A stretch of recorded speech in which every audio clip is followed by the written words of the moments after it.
Oui. Moi j'ai une question. Est-ce une fatalité que les femmes en ménopause prennent du gras autour du ventre? Même celles qui sont minces, qui n'ont jamais été grosses, j'ai pas compris. Oui. Ouais, alors en règle générale, c'est justement un affaiblissement de la thyroïde. Qui est en lien avec tout ce qu'on a vécu, En fait, on va dire que, entre guillemets, la ménopause a bon dos. C'est-à-dire que la ménopause, comme l'andropause d'ailleurs, arrive à un moment de la vie où le corps il en a pris beaucoup de choses. Et il y a des organes, dont la thyroïde, qui se sont affaiblis. Et du coup, il y a effectivement cette espèce de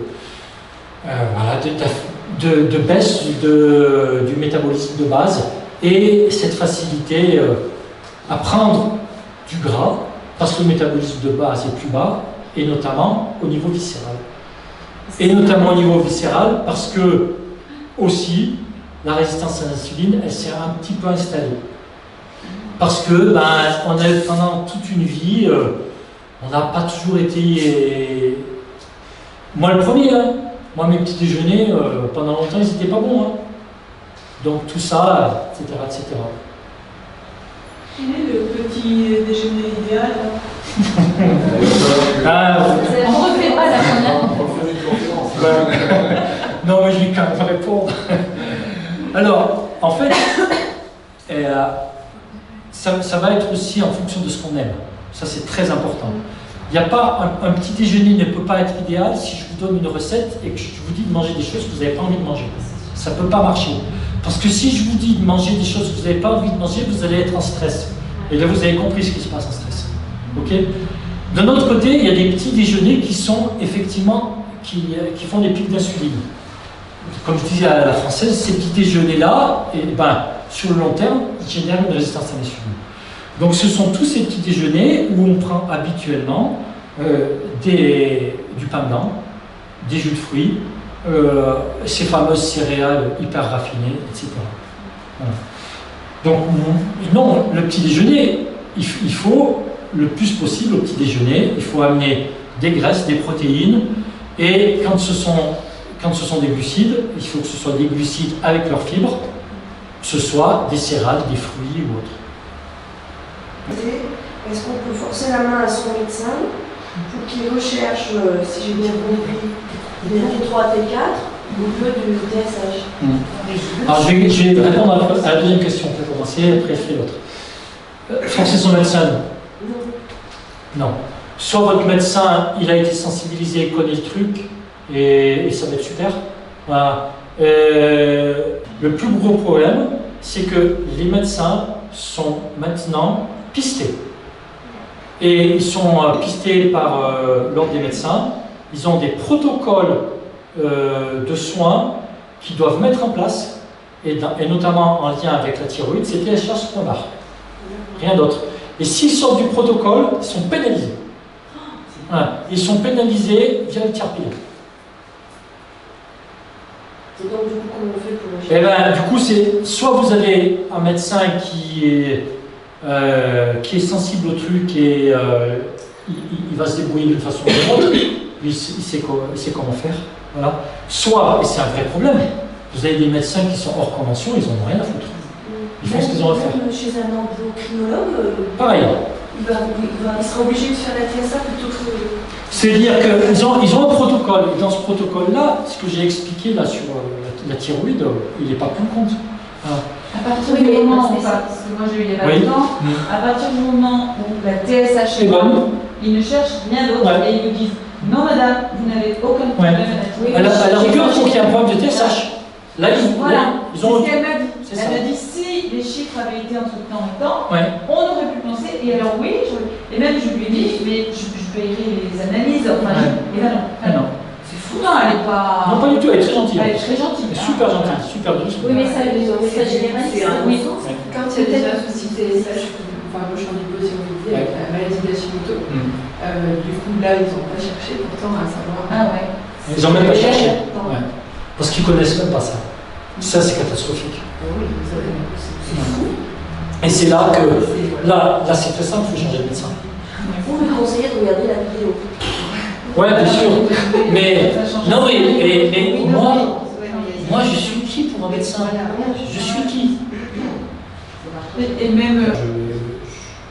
Ce que je trouve un petit peu dommageable, c'est que les médecins, dans tout leur cursus, ils ont très peu de formation, de temps de formation sur ces thèmes-là. Voilà. Sauf si c'est eux qui prennent l'initiative. Moi, quand je me suis formé, donc maintenant ça va faire bientôt 2 ans, il y avait des médecins. J'étais pas les plus nombreux, mais il y avait des médecins qui venaient se former. Ouais. Absolument. Donc eux, ils font la T3 et T4. Bien sûr. Mais eux, il n'y a pas de souci. Voilà. Alors, ils s'arrangent pour que ça passe au niveau du protocole. Oui, ou alors ils font le choix d'être moins payés, mais d'aller.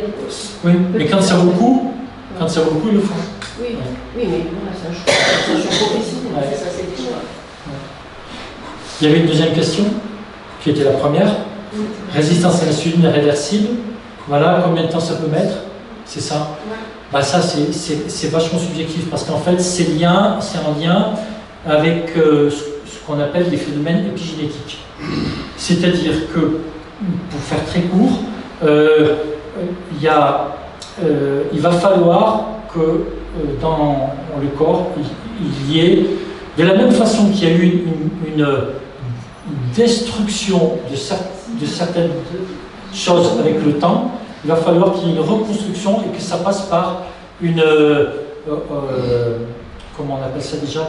Au niveau de la synthèse des protéines, une reprogrammation au niveau génétique.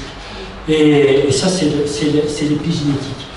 On sait que l'épigénétique, ça va être quelque chose hyper intéressant à travailler d'un point de vue scientifique prochainement pour favoriser une épigénétique qui va booster les choses qui ont été endommagées.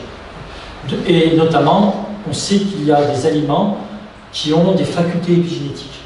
On appelle ça des épinutriments.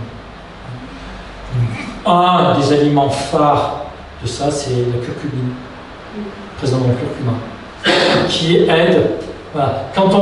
Autrement dit, quand on reprend un bon mode alimentaire qui va induire une meilleure sensibilité, il va falloir qu'il se crée derrière un recodage au niveau de certains gènes.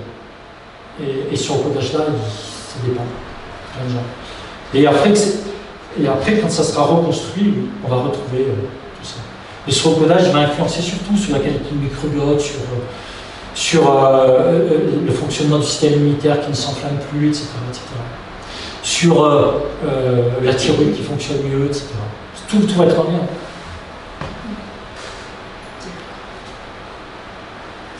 Les gens qui sont en surpoids, tu disais pour des raisons génétiques, c'est 70%. C'est énorme. En fait.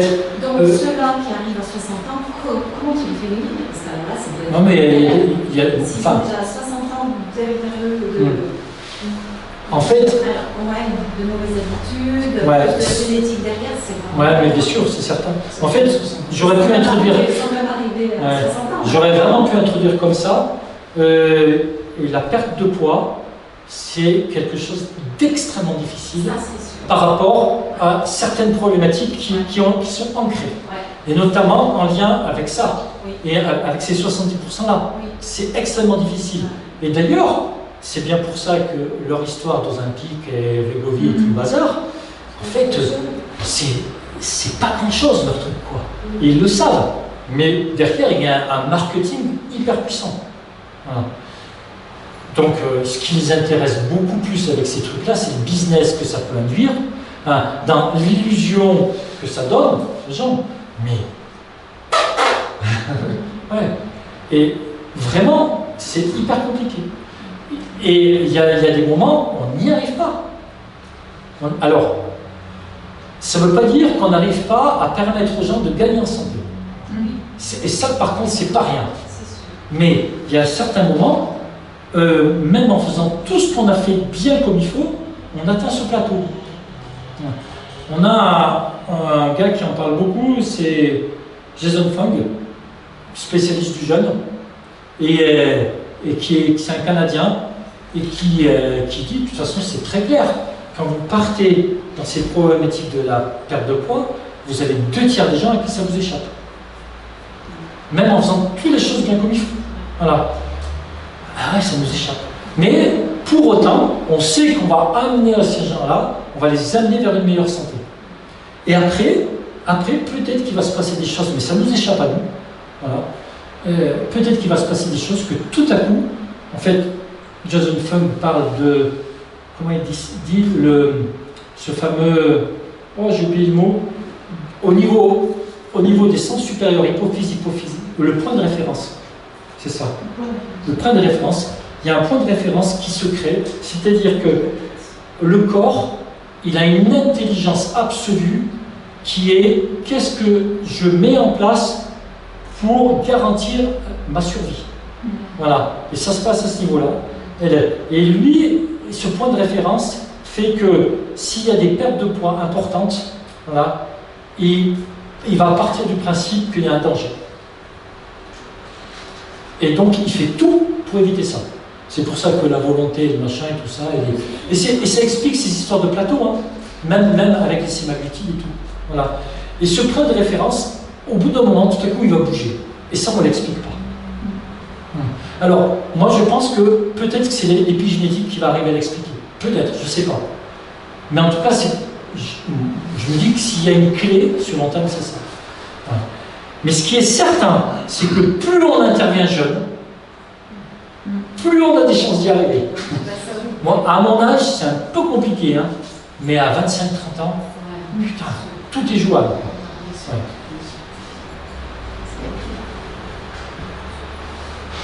Est-ce que tu connais des gens en surpoids, en bonne santé, même arrivés à un certain âge? Non. Non. Ok. Non. Non. En fait, ce qu'il faut bien arriver à comprendre, c'est que la prise de poids et l'incapacité à maigrir est un effet secondaire d'un état de mauvaise santé. Parce que c'est un effet secondaire d'un dysfonctionnement métabolique qui fait que le corps n'arrive plus à fabriquer suffisamment d'ATP. C'est un effet secondaire. Et dans cet effet secondaire, il y a une inflammation chronique, il y a une résistance à l'insuline, il y a le syndrome métabolique, etc., etc., etc. Il y a une dysbiose, donc une mauvaise qualité du microbiote, etc., etc. Et c'est vrai que c'est pour ça qu'on joue sur ces reprogrammations métaboliques, parce qu'on se dit si on arrive à refaire ces reprogrammations métaboliques, sur le long terme, il va finir par se passer quelque chose. Mais avec beaucoup d'humilité.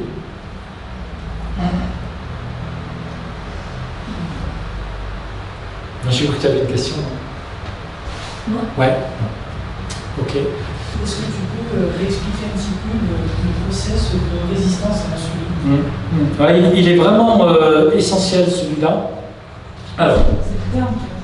Ouais. Parce qu'on a l'impression qu'en fait, c'est pas de la résistance, en fait, on consomme d'en produire. C'est ça, on en produit trop. Alors, ce qu'il faut bien avoir en tête, c'est que l'insuline est anabolisante. Donc, elle fait prendre de la masse.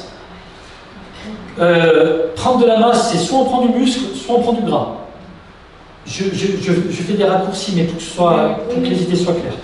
Donc, en fait, on va prendre du muscle, en fait, si on a une activité physique. Parce que c'est les portes, comme j'ai expliqué à la fin, les portes dans les cellules musculaires sont ouvertes, donc le sucre rentre dans les cellules musculaires, on va générer du muscle. On anabolise un muscle. Voilà. On n'est pas en activité physique, ces portes se ferment, ce sont les autres qui s'ouvrent, donc on fait du gras. Voilà. Mais on anabolise. Ok. Quand on a une très bonne sensibilité à l'insuline, en fait, le corps a besoin d'utiliser très peu d'insuline pour faire le job. Voilà. Donc, si on utilise très peu d'insuline, on utilise très peu de quelque chose qui est anabolisant. Ok?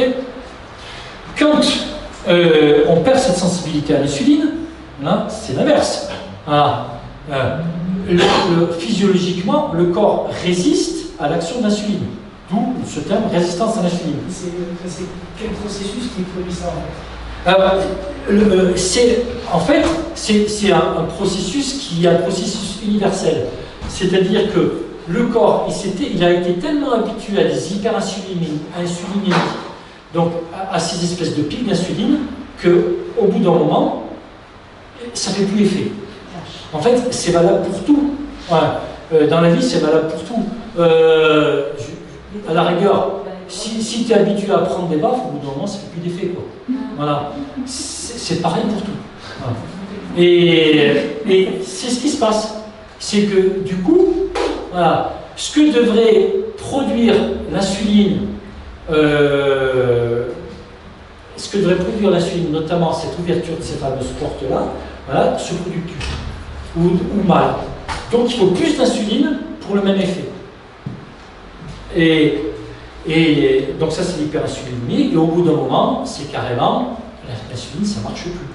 Donc il y a des flots et des flots d'insuline qui sont mis en œuvre, alors que ces flots d'insuline, ça serait les mêmes si on avait énormément mangé.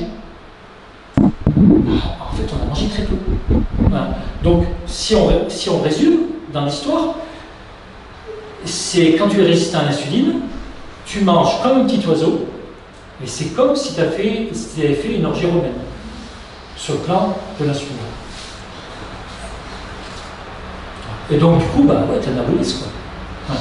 Ou alors, il faudrait être tout le temps, voilà, il faudrait prendre ton vélo et faire ton trans tous les jours, quoi. Ce qui n'est pas possible. Ça répond? Mais c'est difficile, hein. Moi, cette notion de résistance à l'insuline, avant de l'intégrer sur le plan conceptuel, j'ai mis du temps. Maintenant, je vois mieux. En fait, je pense qu'il vaudrait mieux expliquer la chose sur comment ne pas perdre la sensibilité à l'insuline. C'est beaucoup plus facile à comprendre dans ce sens-là. Et est-ce que c'est vrai qu'on ne peut pas fabriquer de leptine, c'est-à-dire... De leptine, l'hormone de la satiété, oui. Voilà, à partir du moment où on fabrique de l'insuline. C'est ou l'une ou l'autre. Oui. On ne peut pas fabriquer les deux. Oui. En même temps. Oui. Alors,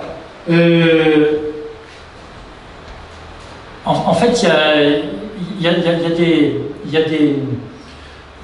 Par exemple, quand on est en activité physique, quand on est en train de faire un effort, on ne peut pas fabriquer de l'insuline. Parce que quand on est en activité physique, on est, à l'inverse, on est en catabolisme. Voilà. Alors que, donc du coup, on fabrique des hormones catabolisantes. Cortisol, adrénaline, glucagon, etc. Voilà. À l'inverse, quand on est au repos, voilà, là on peut fabriquer de l'insuline. C'est pour ça d'ailleurs que les gens qui font de la musculation pour faire du muscle, en fait, ils font du muscle après la musculation. Mais l'entraînement en musculation, il a été conçu, pensé, imaginé pour optimiser cette fabrication de muscles a posteriori. C'est par exemple ce que je disais à mon frangin, qui est là, qui la semaine dernière a fait 700-800 km à vélo. Et là, à ce moment-là, tu ne peux pas fabriquer de l'insuline, tu fais trop de sport. Voilà. Par contre, 3 ou 4 jours après de repos, il dit j'ai faim. Je dis mange. Parce que là c'est là que tu vas anaboliser, et que tu vas anaboliser avec une fenêtre métabolique qui est toujours présente, et que tu vas faire du muscle. Et que ton corps s'adapte parce qu'il a eu beaucoup d'efforts et qu'il sait qu'il faut plus de muscle. Voilà. C'est les portes ouvertes. Et les portes sont toujours ouvertes. Vraiment ce sentiment-là que le corps, il savait que j'allais continuer à alimenter. C'est ça. Et donc, il faut que je me nourrisse, quoi. Ouais. J'avais arrêté, mais lui, il avait toujours faim. Ouais. Il va rouler. Voilà. C'est Donc, donc, et donc on peut. Donc, oui. Et donc il fallait qu'il mange. Absolument. Oui. Bah oui, parce que moi dans les milieux du sport, c'est le grand classique. Vous avez des gens, ils ont fait un marathon, ou un ultra-trail, hein, c'est la mode. Bah super, ils sont contents, machin, tout ça. Ouais, putain, j'ai cramé des calories, super, j'ai fait un bon temps, machin. J'ai ma montre, machin, tout le bazar, très bien, super, si vous voulez. Et puis, 2 ou 3 jours après cet effort-là, ils sont fatigués, il faut qu'ils se reposent. Ils ont faim. Oh là là, je bouge plus, j'ai faim. Restriction. Catastrophe, quoi. Parce que, du coup, restriction, ça veut dire que là, ils se mettent en stress. Voilà, et ils se mettent en inflammation. Ils se mettent en catabolisme, c'est là. Le corps est en danger, en fait. Et oui, mais ils endommagent leur corps. Et en fait, ces histoires de sécrétion d'hormones, en fait, chaque hormone a une logique. Voilà. Alors, la logique de la leptine par rapport à l'insuline, elle ne travaille pas sur les mêmes réseaux. Voilà. La leptine, elle, c'est cette hormone qui est en train de... qui est là pour dire, dans le sang, il y a suffisamment de circulation de gras et de protéines, ça suffit.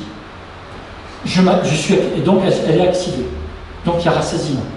Il n'y a pas besoin d'en rajouter. Et c'est vrai que c'est pour ça que le matin, le petit déjeuner, il est fondamental sur ce plan-là aussi. C'est pour activer la leptine. Parce que c'est à ce moment-là où vous allez donner l'information à votre corps de rassasiement. Alors que le matin, avec un petit déjeuner qui lance l'insuline, parce que ça fait des pics de glycémie, vous allez donner l'information inverse à votre corps.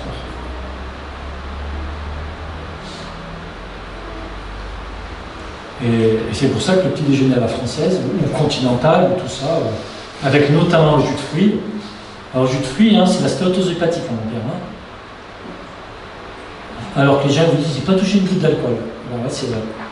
Par contre, vous avez bu des jus de fruits à tire-de-l'eau. Voilà. Le jus de fruits, c'est une boisson d'effort.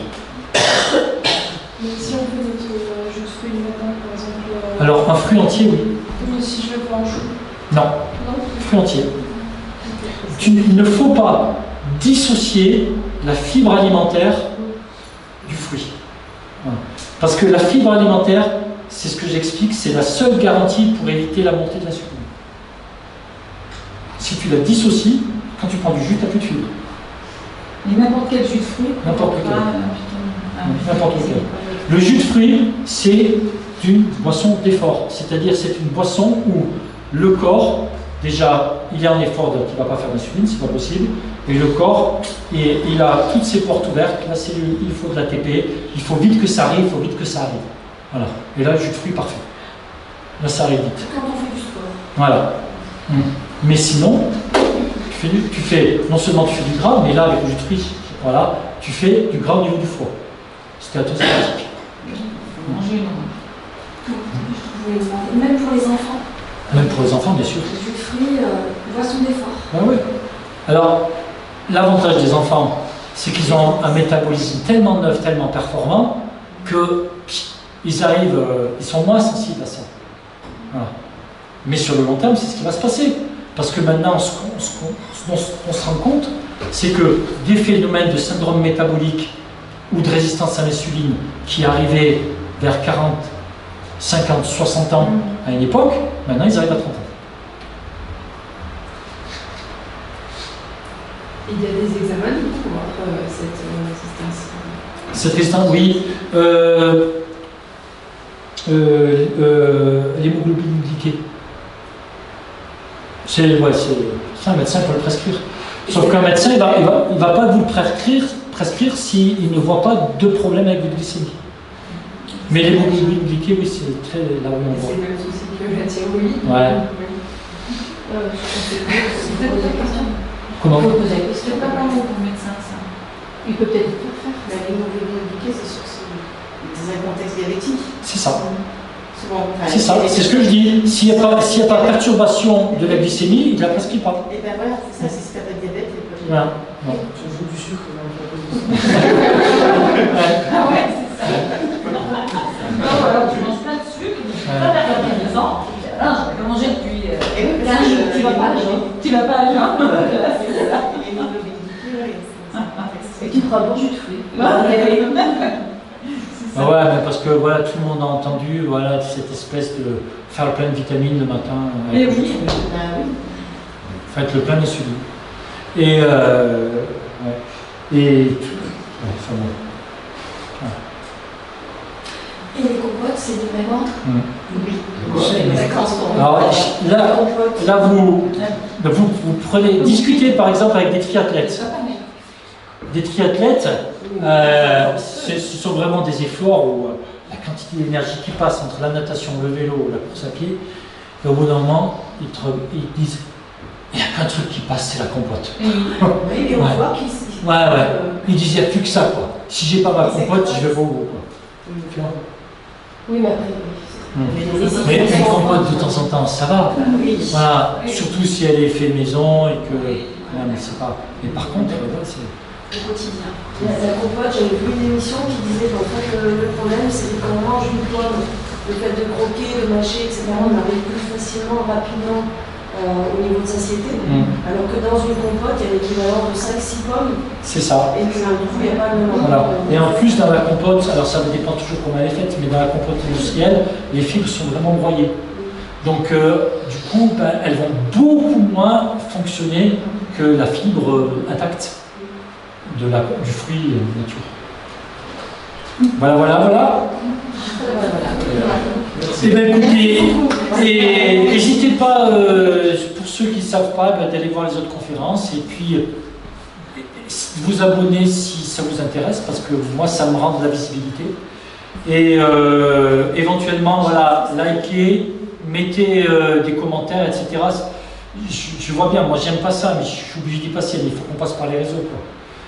Parce que de toute façon, voilà, regardez la réalité de notre monde. Hein. C'est celui qui crie plus fort sur le réseau qui a raison. Hein. Donc nous, on ne va pas crier les plus forts, mais déjà, si on a un petit bruit et que les gens qui s'intéressent puissent l'entendre, c'est bon. Et les conférences reprennent en septembre? Alors en septembre, je ne sais pas. On va voir sur quel format. Ouais, voilà. Ouais. C'est ça. Je ferai sûrement d'autres formats. Je vais y réfléchir.